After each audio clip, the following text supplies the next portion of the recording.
Show, guys. My name is Jerry Miller. Thank you kindly for joining us on a Monday afternoon. It's an absolute pleasure to connect with you guys through our flagship show, the I Love CVille Show, and there's a lot to cover on today's program. We do not often lead with sports on the program. We usually save that for the back end of the show. That loss to Wake Forest, however, is one that is pretty significant. It's significant because it puts a blemish on UVA's Atlantic Coast Conference record, but more significantly, it puts into question the health of quarterback Chandler Morris, who, as you saw on Saturday night, is the engine that keeps Virginia's offense running in efficient or prolific directions. We're going to talk about Virginia football. We'll talk Chandler Morris. We'll talk what's in store for the University of Virginia football team on today's program. Tomorrow at 11:30 a.m., Tuesdays at 11:30, Tony Elliott hosts his weekly press conference with the media. Jerry Ratcliffe, who is the star of the Jerry and Jerry Show, that show airs on Tuesdays at 10:15 a.m. He will be in our studio tomorrow. He will offer all the insight tied to Chandler Morris and his potential injury. Certainly looked like a concussion to me. We hope to have insight on the Jerry and Jerry Show tomorrow at 10:15 a.m. for you as it applies to Chandler Morris. If we do not, Jerry Ratcliffe will go to Tony Elliott's press conference in person, which is 11:30 a.m. tomorrow, to keep everybody up to speed. A lot on the show and a lot on the network this week. We have another tent city that's emerged on the Rivanna Trail. I mean, this is just... And I understand why the tent city's emerging. The temperatures are getting colder. Yeah. As the temperatures are getting colder, it's human nature. I mean, it's instinct, it's survival to figure out warmth and livable conditions.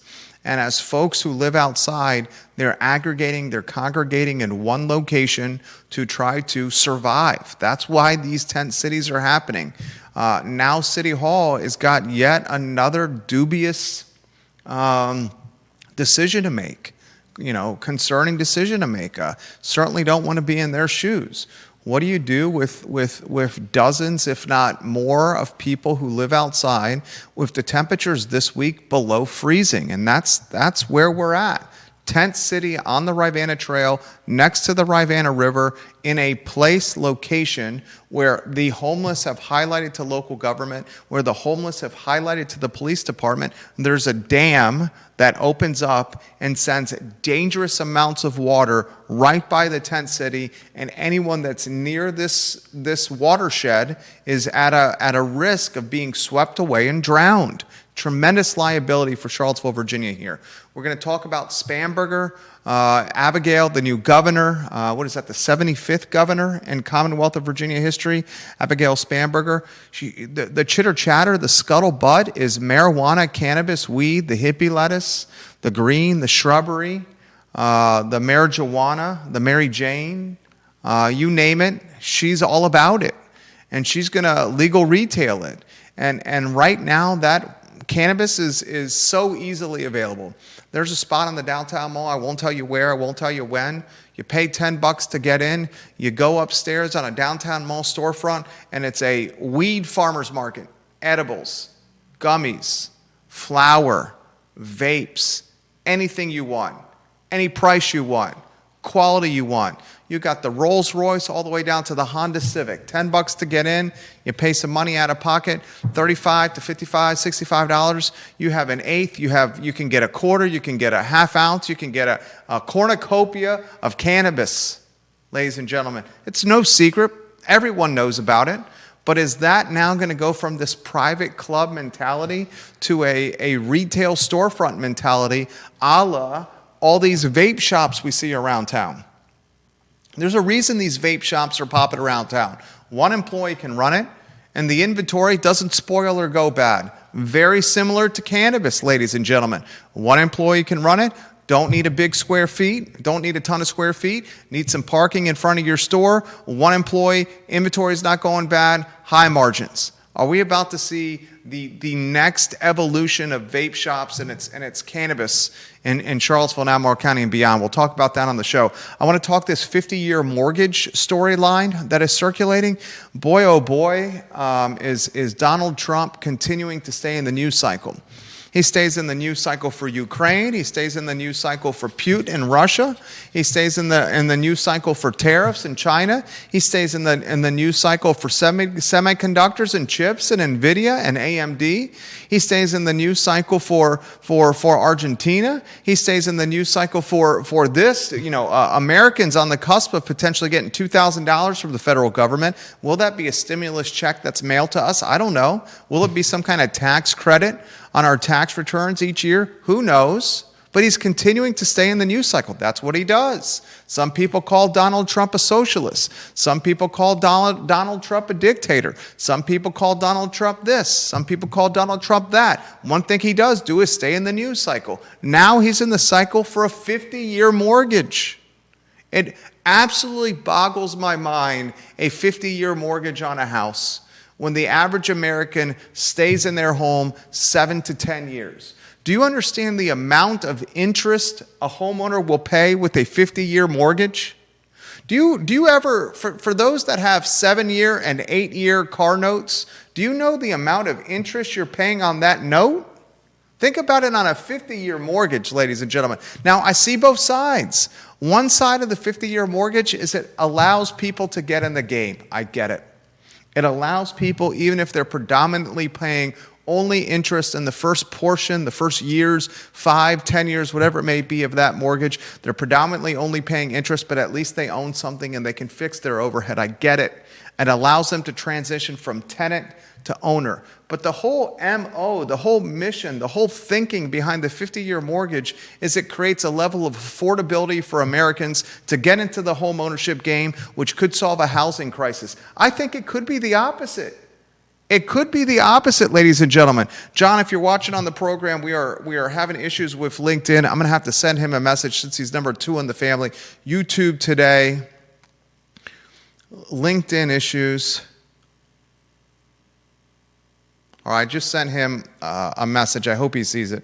If the 50-year mortgage materializes, it's going to drive the cost of housing higher because there's going to be more buyers in the pool, which creates more buyer demand, which is going to make prices uptick. We saw this happen during COVID. During the pandemic, when the cost of an automobile, the cost of a vehicle became much more unaffordable than pre-COVID, you started seeing the 6, 7, 8-year notes. And when the 6, 7, 8-year notes started materializing, ladies and gentlemen, that's when vehicle prices became, you find a new car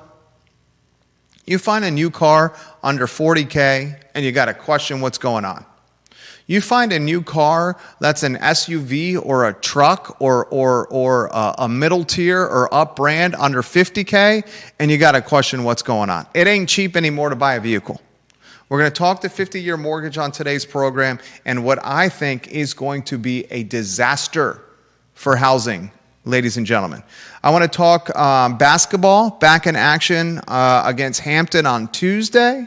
Hampton Pirates are a better basketball team. I'm not saying they're Duke, which with the Boozer twins, the Duke Blue Devils and head coach John Shire look like they got one of the best basketball teams in the country. Goodness gracious, Duke and Carlos Boozer's 2 sons, they're twins. One of them is 6'8", the other one's 6'4". These boys, this team is nasty, but Hampton's better than North Carolina Central. Hampton's better than Rider. We should see a little bit of a stiffer test at the John Paul Jones Arena tomorrow night, 9 o'clock tip in Charlottesville, Virginia. Judah Wickhauer behind the camera. I'd love to give some love to Oak Valley Custom Hardscapes. If you need a hardscape built at your house or a hardscape built at your office, you call one company, Oak Valley Custom Hardscapes. Soup to nuts, Oak Valley Custom Hardscapes is the best in the market. They can customize, strategize, they can plan, they can design anything for you. Tim Hess, the point of contact. They got a fabulous design center on the downtown mall in the Wells Fargo building. Oak Valley Custom Hardscapes is who you call for anything hardscape related. Judah Wickhauer, studio camera, please. And then, my friend, I'm going to walk you in on a two-shot. Tom Powell wants to know what's going on with the UVA scandal with the UVA professor who was caught on camera talking about the diversity, equity, and inclusion ploy and scheme to bamboozle the federal government out of money. Well, I'll tell you what. There's another video of it wasn't a UVA professor, it was a UVA staffer. There's another video of a UVA staffer that's on camera that's circulating on some of these conservative media sites as well. This wasn't the only UVA staffer caught on camera. There's a second one that's been caught on a DL camera talking about the DEI ploy. Judah Wickhauer, the show is yours. I start with the same question, so it should be no surprise. Which headline intrigues you the most and why? And if it's that one, we can go with some commentary on the second staffer caught up in a scheme or a ploy. It's more than a second staffer. I'm interested in. Got a lot of stuff going on. Cornell reaching a deal. At least we can say that UVA got out of it without having to pay down any money to the government. And the 50-year mortgage, is that gonna? How is that going to affect people's savings when you're putting money? When you're putting money into a house and you've got a 50-year mortgage. I'm curious how that's going to affect. How much you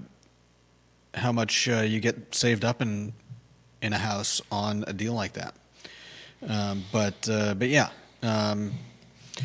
UVA has more people on video talking about getting away with hiding DEI. DEI ploy, DEI scheme. We'll talk about it on the program. First, it's got to be the football. Well, one-shot me. I know it's not your topic du jour. I'm going to spend 90 seconds on the football topic, and then I'm going to encourage you to watch the Jerry and Jerry Show tomorrow at 10:15 a.m. with Jerry Ratcliffe, the namesake of JerryRatcliffe.com, a Virginia Sports Hall of Famer. He literally is inducted in the Virginia Sports Hall of Fame, and he's been covering Virginia football for 50 years. 50 years. He's got multiple books he's written. He's at every football game, every basketball game, 50 straight ACC tournaments. In fact, this year will be 51 straight ACC basketball tournaments. Look, Virginia lost. They lost on national television.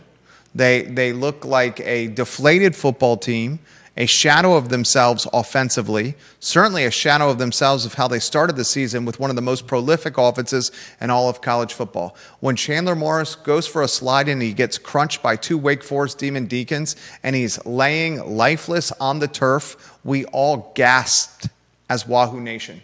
We all literally gasped and we saw the entire season unfold before us. And this football team goes as the quarterback goes. Cam Robinson's the best football player on the roster. The linebacker, who clearly is going to be a standout in the National Football League and an early round pick in the NFL, Cam Robinson, one of the best defensive players in the ACC. He's probably going to be the Defensive Player of the Year or on the short list in the Atlantic Coast Conference for the award. But the football team goes as this 5'9", 5'10" quarterback from Texas, Chandler Morris. And he was lifeless on the turf. We all thought concussion immediately. Thank God he showed back on the sidelines in street clothes. The backup quarterback has upside, but the backup quarterback was thrown into a lion's den. Is that Meshach and Abednego that had to go in the lion's den? No, that was Daniel. Daniel had to go in the lion's den. What did Meshach and Abednego have to do?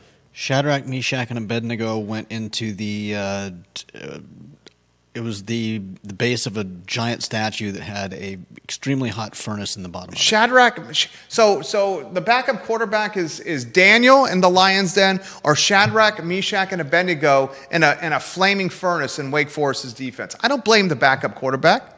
Does Des Kitchens get some blame, the play caller? Hell yes, he does. Because the offenses look vanilla, and that weird trickery that he tried to do at the goal line where he spread out the skill players and the offensive linemen to try to score a trickeration touchdown, that was just foolish.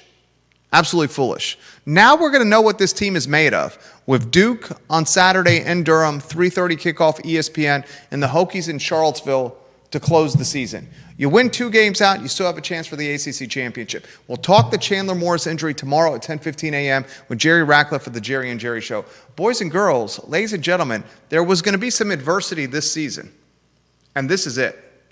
And we determine champions with how they manage adversity.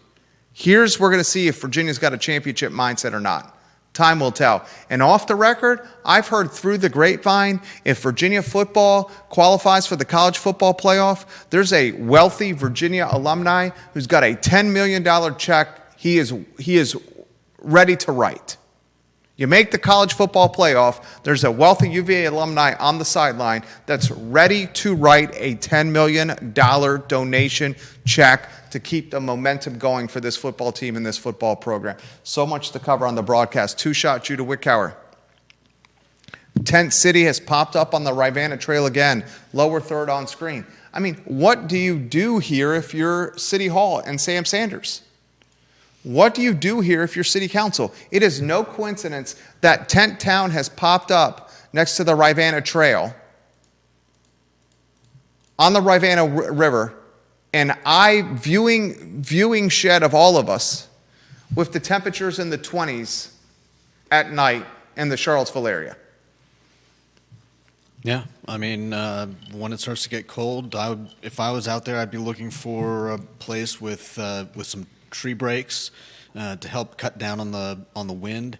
I'd be looking for a place lower down, like on a trail or near a river bank, near an overpass, near a river bank, close to everything, close to a bridge. I mean, it's the strategic spot for a tent town to pop up. Yeah, but it goes in absolute stark contrast to what Chief Conscious, the police department, Sam Sanders, and City Council instructed the police department to do months ago when the police department cleared the tent town and the tent city in the Rivanna River.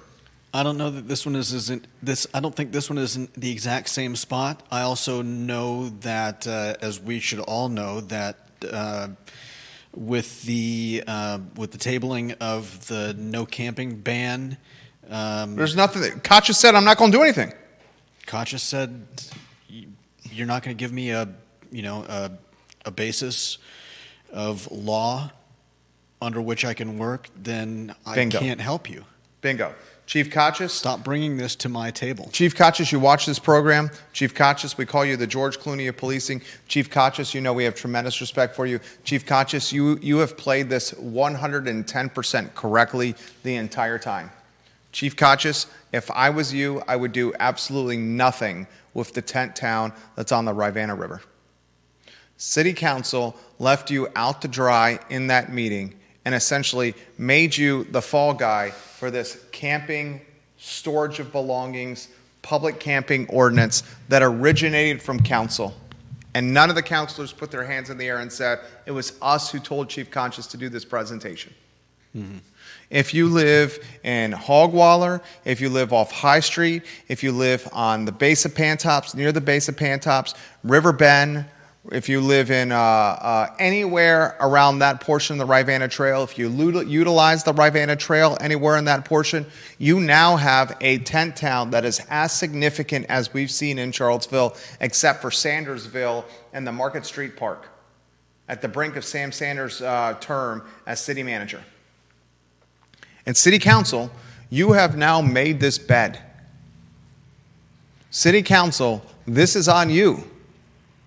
So if there's anything that happens in any negative or dangerous capacity in Tent Town, on the Rivanna Trail or the Rivanna River or by Freebridge, where there's a boatload of residents, a boatload of tenants, a boatload of homeowners, a boatload of walkers and runners and hikers and bikers, this is on City Council. And I don't blame the folks that are making up Tent Town. I don't either. They're freaking freezing. They're cold. I'm surprised the city hasn't found a spot for them. And survival means, part of survival in life was Pavlov's, what do you need? Housing, you need food, you need shelter, warmth, all that. Tent Town.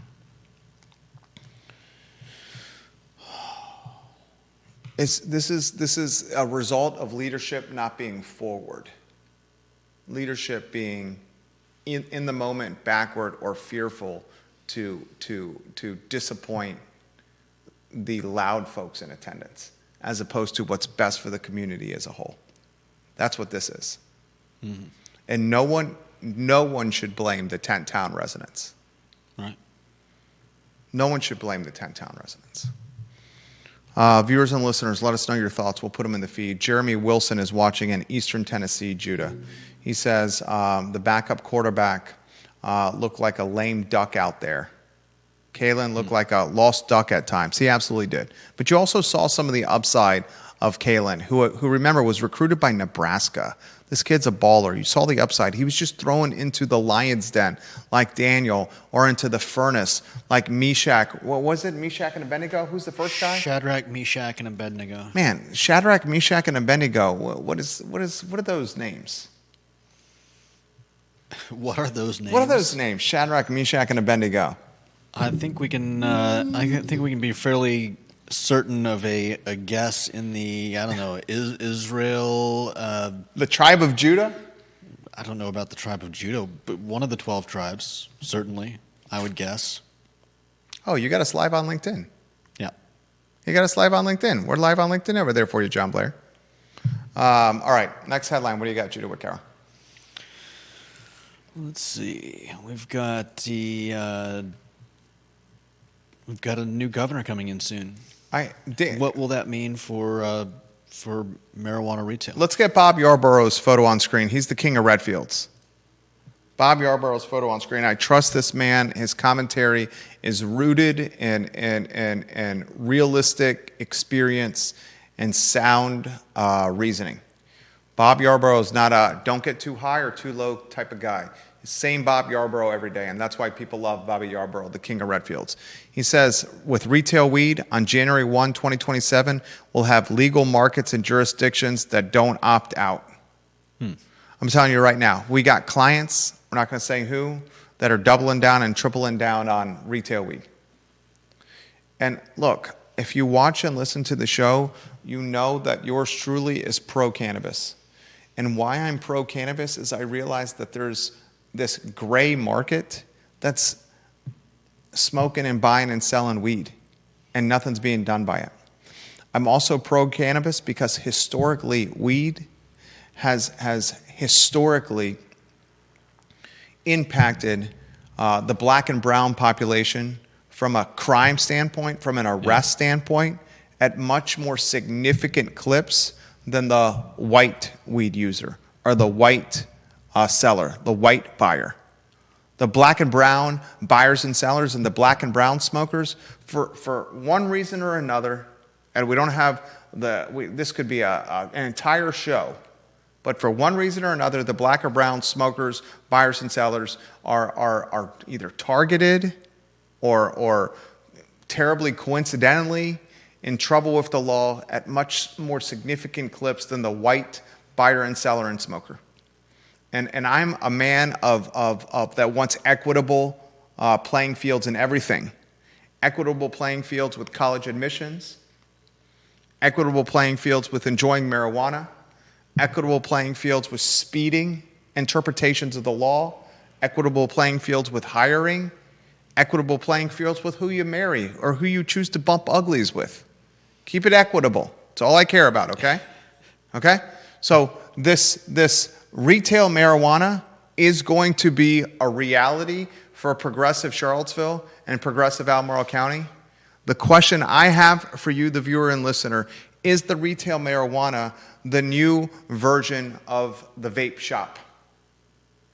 The vape shops are far and wide. Or how about I take it a step further?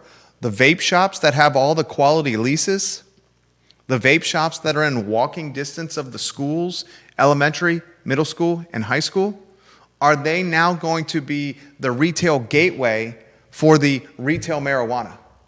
If your business, your lease, your storefront, your model is set up for vape shops, how easy would it be to plug and play green, shrubbery, weed, cannabis, marijuana, Mary Jane, right? Mm-hmm. So does this now just fortify or strengthen the business model of the vape shop? A model that already looks pretty damn strong, one employee, inventory that doesn't age or go bad or spoil, high margin items. What's going to spoil with the retail weed? Maybe the flower molds a little bit? Yeah, I mean, spoil is maybe the wrong word, but The flour's not going to mold that much. They're going to turn it so quickly, it's not going to mold. Yeah, I know. I'm just saying it's. The edible's not going to mold. The butter's not going to mold. It's not going to spoil. It fortifies and strengthens what a lot of folks already see as what? I don't want to use the word scourge. I mean, the vape shops wouldn't be opening if there wasn't a market for the vape shop product. Yeah. Right? I don't think the vape shops are opening because they want to play the long game that Spamberger is going to green light green. The vape shops are opening because people buy vape and they make money. Yeah. So and that's the same reason they'll be selling gummies and everything as soon as they possibly. I mean, look, my parents totally against marijuana my entire life. But your dad's now ripping 18-inch Jerome Baker bong hits. I wouldn't go that far, but with double bubbler sidecars. But he's got. Is that what you're saying? He's got gummies in the fridge now. Good for him. Yeah. What kind of gummies does Big Jim have in the fridge? Pretty powerful ones. Pretty powerful ones. Good Lord. What? My sister's brought gummies from California, and I've had them, and most of the time they don't really do anything. I mean, it's not like eating it's not like you got a big bag of high quality weed. Anyways, my dad's got these gummies in the fridge. My mom was like, "Oh yeah, blah blah blah," point them out. So I'm like, pop one of them in my mouth. Like throughout dinner, I'm just like, wow, I feel like really buzzed. Thing is, I felt buzzed the entire next day. I'm like, oh my goodness. I looked the thing up online, and they're How old's your dad? Is he 80? A lot Is your dad 80? Your average. Yeah, he's 81. How's your 80? Is your 81-year-old dad after popping one of these gummies? He's put his Jerry Garcia tie-dye shirt on. He's doing jumping jacks on the trampoline. He's blowing out a sunflower over there and just sitting over there looking at the sky. I don't think my dad was ever a deadhead, but he probably just watches TV and goes to bed. I am all for the free market. I am all for entrepreneurs. I'm all for the weedpreneurs. I'm all for the free market doing the free market what the free market does. I will tell you this. When Spamberger green lights green, it's the vape shops that have the advantage because they're already set up to go. Yeah. I wouldn't be surprised if they've already got inroads to... 100% they do. We know they do. We absolutely know they do. Even the ones that are set up not as vape shops, like friend of the program, David Trecorici's Skooma. He's got all the inroads you need right there. Mm-hmm. My only concern with this is, are your empty storefronts or are your shopping districts going to be proliferated with puff, puff, pass and not diversified with retail options? Yeah. Because if that's the case, then the consumer does not really win. Eventually, the market will figure it out. Yeah. Next headline, Judah Wickhauer, what do you got? Let's see. 50-year mortgage plan. Yeah. Bob Yarborough says, in some states with legal weed, big marijuana has effectively squeezed out the mom and pop shops. You see that certainly in Colorado. You see that certainly in California. In regards to the 50-year mortgage plan, Look, I'm torn on this. What are you torn on this? Are you in favor of the 50-year mortgage? I mean, does it really? How many people is it really going to help? Okay, I think the 50-year. Here are the pros. I think of the 50-year mortgage. Okay, if you're stuck in a renting cycle, where it's first month's rent, last month's rent, and security deposit due up front. And that first month's rent, last month's rent, and the security deposit, due up front, that could be like $5,000 to $6,000, if not more. Mm-hmm. And then your rent increases every year, 4 to 5, 6%, depending on how aggressive your landlord is. And you're not saving. And you're not saving any money. You're stuck in this rent cycle. That 50-year mortgage could help some of these folks stuck in this cycle. Yeah. At worst case scenario, fix their overhead with a 50-year mortgage where their mortgage payment is fixed and it's not upticking 5% every year like their rents.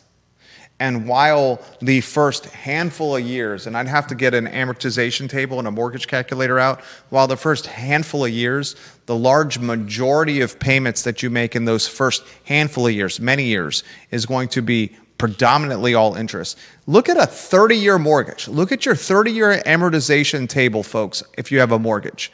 And look in the first handful of years how much money is actually going against principal and how much money is going to interest only.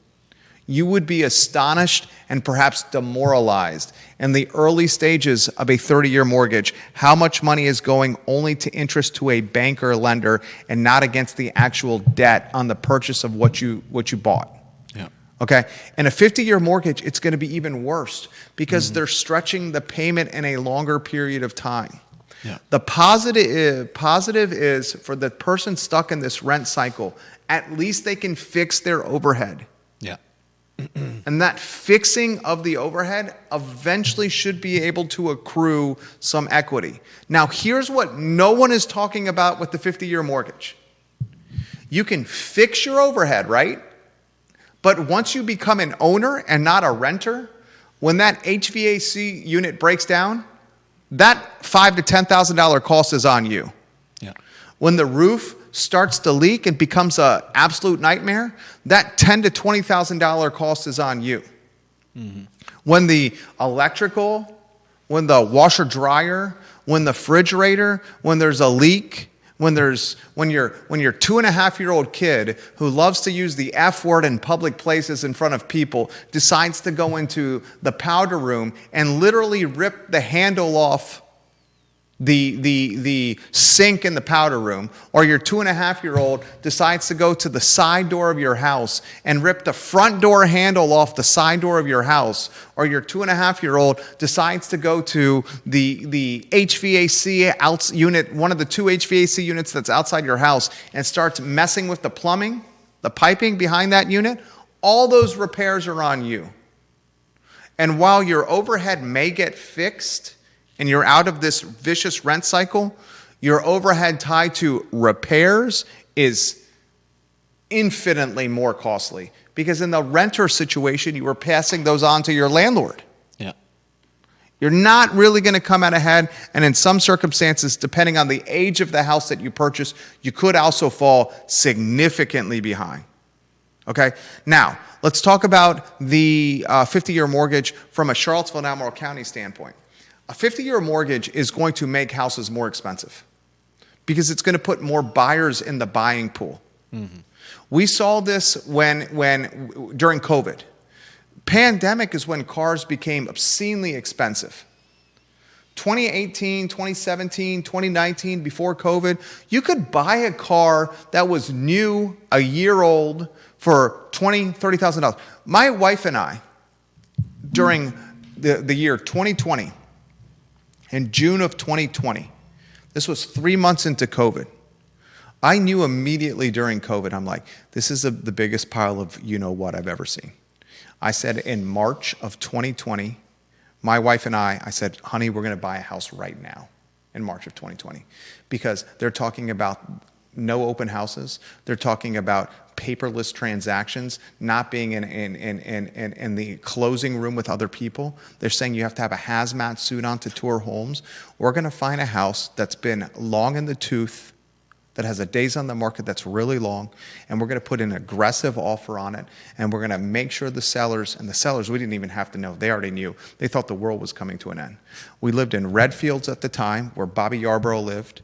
I had lived in the Redfields neighborhood for 7 or 8 years, so I had equity build up plus appreciation. Plus, it was an extremely popular neighborhood where everybody was fighting at the tooth to buy, chomping at the bit to buy into Redfields because of its proximity, its amenities, its family, its quality of life. I said, we're going to take this equity, we're going to take this popular neighborhood, and we're going to parlay it into a deal that's going to make us a boatload of money in a short period of time. We found a home in Glenmore, a 5,300 square foot brick Georgian that was 5 bedrooms and 4.5 baths on an acre of land that had a days on market that was approaching 2 years because at that time the Glenmore homes were not selling. I lowballed this home to the tune of many six figures below market. And I said, I'm going to do this deal in a seller finance capacity where you're going to fix my interest rate at 3.5%, and you're going to give me a fixed interest rate for 7 years at 3.5%. I'll give you 20% down, because I didn't really care about the 20% because I was walking away with a pile of money from selling my Redfields home. And I'm going to say, take it or not. If you don't want to take it, then you know what? The world's coming to an end. Took it immediately. Immediately. $700,000 transaction. Then Glenmore explodes. The exit, our exit, not even 4 years later, is at $1.2 million. All we did was sleep on a pillow there, put some paint on some walls, and that's it. Exited that one, trampolined or parlayed it to where we really wanted to go Ivy, which at the time was just out of our reach. And all we did was sleep on a pillow because we knew at the time that you be aggressive when people are scared. During COVID, we did that in the first year with our family Ford Explorer. In June, right after buying our house, bought the house in March of 2020. I'm like, this is absurd, what this deal we got in March of 2020. Then I said, what if we do this with a car? We went to Malloy Ford. We tried the Toyota guys on Pantops. We tried Ford on Route 29. And I said, you know what? You literally have no single person on this lot. Nobody is on this lot. I'm going to take this car for 15% below MSRP. And I want no interest on my payments for 5 years. And they said, Mr. Miller, where do you sign up? Literally got a Ford Explorer in June of 2020 that had barely any mileage on it. And they were giving us the car below 10%. I think it was like 12.5% off MSRP. No interest for like 60 months. Easiest close ever. You know what the biggest mistake I made with that deal? Not buying two cars. Should have bought two cars. No money down. Literally not a single dollar down. Not $1 down. Paid that entire Explorer off in less than 60 months at no interest. $0 down. I should have bought two of them. That was the mistake I made right there. And it was in that period of time where these dealers were starting to give cars away because they were so desperate that you started seeing a car shortage happen. And when the car shortage happened, started during COVID, you started seeing these car prices escalate astronomically. Remember when the used car market was so ridiculously out of control that used cars during COVID were appreciating in value and not depreciating in value? Remember that? Yeah. That's when we started seeing the 7-year car note. When we started seeing a 7-year car note, that's when the automobile market really started exploding in price. Because when you can scale a car payment over 84 months versus 36 months, a buyer buys according to monthly payment. I'm not going to use the word unsophisticated. Okay. What you can afford, you're buying according to monthly payment, as opposed to thinking this is my purchase price and this is the interest I'm paying. Right. You're buying to peak monthly payment. So once you got an 84 payment cycle or an 84 payment schedule, that monthly payment became manageable, which allowed the manufacturers and the dealers to escalate the price. Yeah. Now show me how you can show me how you can find a Toyota, Highlander, 4Runner, Grand Highlander under 50 grand. Show me how you can find a Hyundai or a Kia Telluride new under 50 grand. A Ford Explorer new under 50 grand. These same vehicles, Judah, in June of 2020, were selling for 30K. You're telling me 5 years later, these vehicles are now 50,000 plus? With the only difference an 84 payment schedule versus a 36 or 60 payment schedule, 60-month payment schedule? It's the same thing that's going to happen to housing. You throw out a 50-year mortgage, ladies and gentlemen, it's going to drive the cost of housing through the roof. It's not going to solve a supply and demand issue. It's not going to solve an affordability issue. It's not going to solve a housing crisis issue. It's just going to make monthly payments more manageable, put more buyers in the pool, which is going to escalate the price. Judah, your thoughts. Viewers and listeners, your thoughts. Put them on the screen. I will relay them live on air. Judah Wickower, you go first. Yeah. On top of that, I would be worried about the price of the house going down, because you're not saving up equity at the same rate as someone with a regular 30-year mortgage. And if the housing market takes a turn, I think people in 50-year mortgages will be closer to ending up underwater than they would be otherwise. Deep Throat, comments on screen, number one in the family. With the 50-year mortgage, this is Deep Throat, number one in the family. It's absolute insanity. They are talking about it in the UK too, the United Kingdom too. I don't think you fix affordability through even more leverage. You allow people to borrow more for a given income level. It will just push up prices. Now higher prices will also call forth more production. So it isn't just going to push up prices, but it seems like a very inefficient way to boost production. People can look at education prices for an example of what happens when credit becomes more available. That's a great comparison. Colleges and universities. Yeah. Isn't it wild? This is what's wild to me. Are you ready for what's wild to me, viewers and listeners? Buckle up and listen to this. Are you ready for this? Explain to me, viewers and listeners, Judah, explain this to me. How can a 17 or 18-year-old kid get a $250,000 loan to pay for a 4-year degree where he or she is studying music appreciation, philosophy, art history, dance? I'm not going to call them bullshit majors, but you call them whatever you want. Okay, maybe I just did.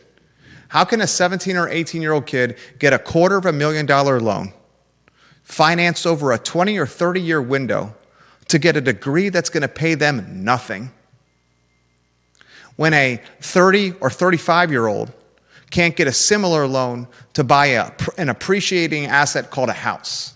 Yeah.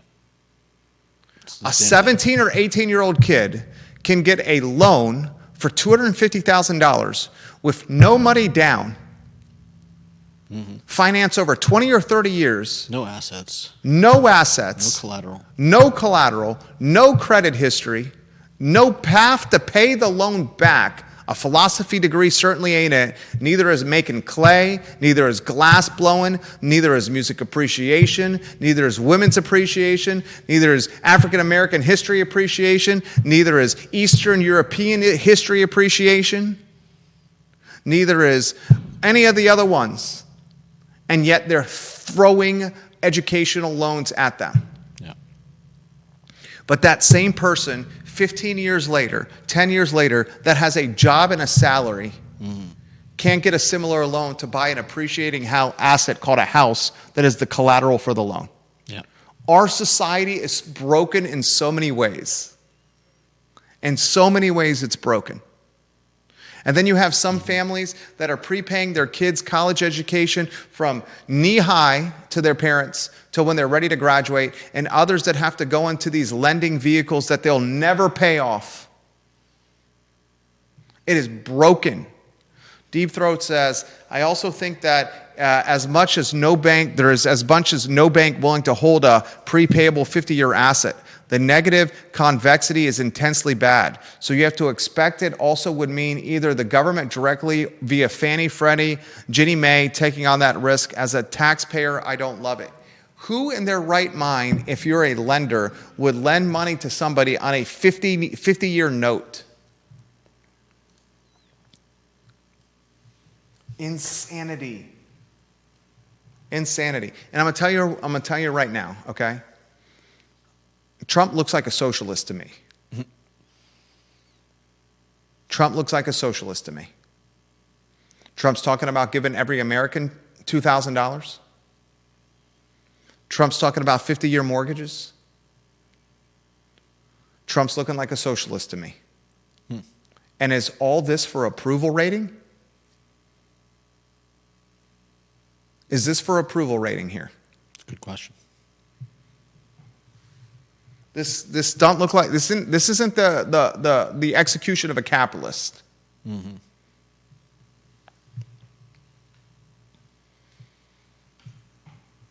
Yeah, and Bob Yarborough makes a great point. With the 50-year note, your payment would not be fixed because your property taxes and your insurance and your escrow would go up.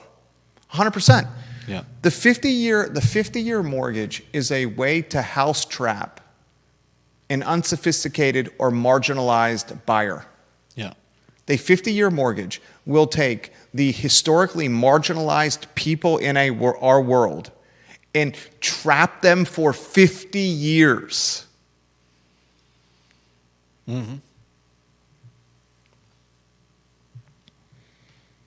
Vanessa Parkhill says, with the student education, because the government took over issuing the student loans, their math rarely makes sense. Well, the government may take over these 50-year loans. Vanessa Parker, we love when you watch the program. Georgia Gilmer wants the hook on where your dad buys his edibles and his gummies. I'll have to ask. I don't know where he gets them. 50-year mortgage. This is insanity. Let's put thousands of more buyers into a buying pool of throttled housing inventory and see what happens to said housing inventory. 50-year mortgage. We thought that lower interest rates, we saw in COVID what lowering interest rates did to housing values when the government and the Fed artificially deflated rates to 2 and 3% levels. Wait until you see the federal government do something even worse than pushing rates to 2 and 3%, creating a 50-year mortgage vehicle. And when that happens, your marginalized populations will be trapped for more than half their effing life, and certainly the large majority of their professional earning window. And then you throw in some student debt on top. You know who's going to get the 50-year mortgages? The folks that are $250,000 and $300,000 in debt for a degree in pottery. Basket weaving. You get a basket weaving degree and you go $250,000 in debt, and then you sign up for a 50-year mortgage. Just go ahead and put the noose in the garage over the high beam. Next headline, what do you got? Let's see. Cornell. Dude, this is a fascinating story. Are you ready for this? Cornell University wanted to go balls to the wall with Donald Trump. Like Harvard University, Deep Throat's alma mater. Deep Throat, I think you're a Harvard alum, are you not? Does memory serve? Didn't you graduate from Harvard at like 19 or 20, Deep Throat? Am I correct on that? I think you mentioned that to me years ago. I was drinking beers. He was having Coca-Colas. I was 2 beers in, and he was like 4 Coca-Colas in. Isn't that what it was? It Diet Coke, Deep Throat? Cornell University wanted to go balls to the wall with Trump, like Harvard. Eventually, Cornell University realized we're negotiating with a lunatic here. Cornell University reached an agreement with the Trump administration, and Cornell, with $250 million in federal funding on the line, said, oh my God, we're just going to give you, Donald Trump and your administration, $30 million. 60. No, $30 million over 3 years. Yeah. And then we're going to allocate another 30 on top of that and invest in research programs that will directly benefit U.S. farmers through lower cost of production and enhanced efficiency. So Cornell basically said, Jesus, we're going to give Donald Trump $60 million because he's not going to give us $250 million. I think it was more than that.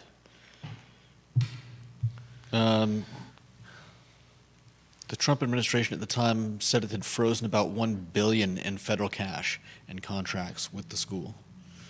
So it may have been 250 directly on the line, but I think there was more involved than just that.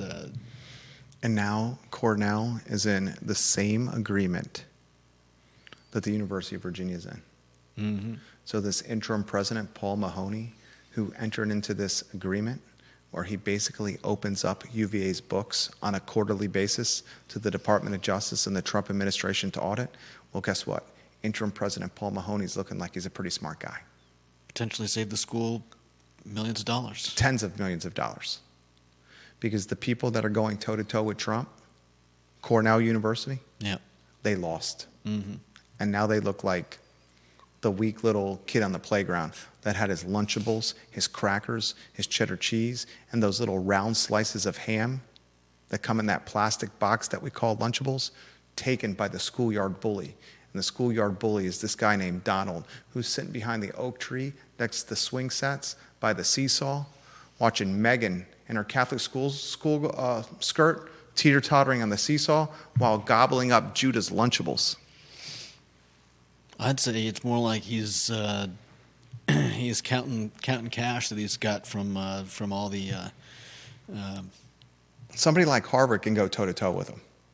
Their endowment's ridiculous. Their alumni base is ridiculous. The wealth in that school is ridiculous. I wouldn't be surprised if Cornell had a pretty solid. Let's see what Cornell's endowment is. What do you think it is? I have no idea, but I bet you it's. Do you think it's Not more than University of insignificant. Virginia? I have no idea. Well, it's a prop bet. There's no wrong answer. Well, not there is a prop wrong bet. answer, but it's okay to be wrong. What is it? You think Cornell University is higher or lower than UVA's endowment? UVA's endowment will put at $15 billion. Yeah, I'm going to say Cornell's higher. an Ivy League school. I'm going to say higher. You're wrong. Cornell University, June 30, 2025, Cornell University's endowment is $11.8 billion after earning a 12.3% return. This value is an increase from the previous fiscal year, $10.7 billion. Let's see what UVA, University of Virginia, 2025 endowment. University of Virginia 2025 endowment as of June 30, 2025. So the same fiscal year ending as Cornell's. University of Virginia endowment was $15.5 billion. So $15.5 billion versus $11.8 billion. What do you think Harvard's endowment is? I bet you Harvard's number one. Harvard University Endowment 2025. $56.9 billion for Harvard. Harvard's endowment Impressive. is, I'm going to have to do some quick math off the top of my head. 15, 30, 45 is almost 5x. Is it 5x UVA's? Literally doing this on the fly, ladies and gentlemen. Somewhere Mr. Gillespie's like, Jerry, you should be able to do these numbers on the fly. It's 4 times. 4.5x? Is that what it is? Something like that. 4.5x UVA's is Harvard's. You see why Harvard's like, let's go. Let's go to Trump. But they don't want to use that endowment any more than UVA wants to use theirs. But when you have $57 billion in your endowment, you're able to flex your muscle a little bit longer. That's called leverage. Yeah, but you're the one that's always talking about the fact that the school can't just use the endowment on anything. That's very true. All right, list of colleges, 20 colleges with the biggest endowments, U.S. News and World Report. You ready for this? Mm-hmm. Why don't they make these lists so easily? They need the clickbait revenue of making the list so difficult to digest online. It's so effing frustrating. Let's see. Harvard's 1. Let's see, who else? Yale University in Connecticut's number 2 at $40.7 billion. Both of these Ivy League schools have higher endowments than the gross domestic product of many countries, such as Nicaragua, Iceland, Senegal, per the World Bank. The average endowment at the top 20 colleges with the biggest endowments is nearly $18.6 billion, so UVA is below that. All but 3 of these schools, Texas A&M University, the University of Michigan, Ann Arbor, and the University of Virginia, are private. So UVA is in the top 20. but multi-billion dollar endowments are not common in higher education. Of the 1,402 U.S. News ranked colleges featured in the most recent data set, the average endowment size... No, I'm not going to create a free account. What are you blocking this for? Put this pop-up away from me. Can I go to the paywall blocker website? You can try. They haven't been working very well for me. What, on the Daily Progress website? Yeah. Bye-bye paywall? Or anything else. Buybypaywall.com? All right, I'm on buybypaywall.com. I'm taking the URL in there. U.S. World News and World Report is doing a paywall blocker? Come on. All right, bye-bye paywall. Let's see if it works on U.S. News and World Report.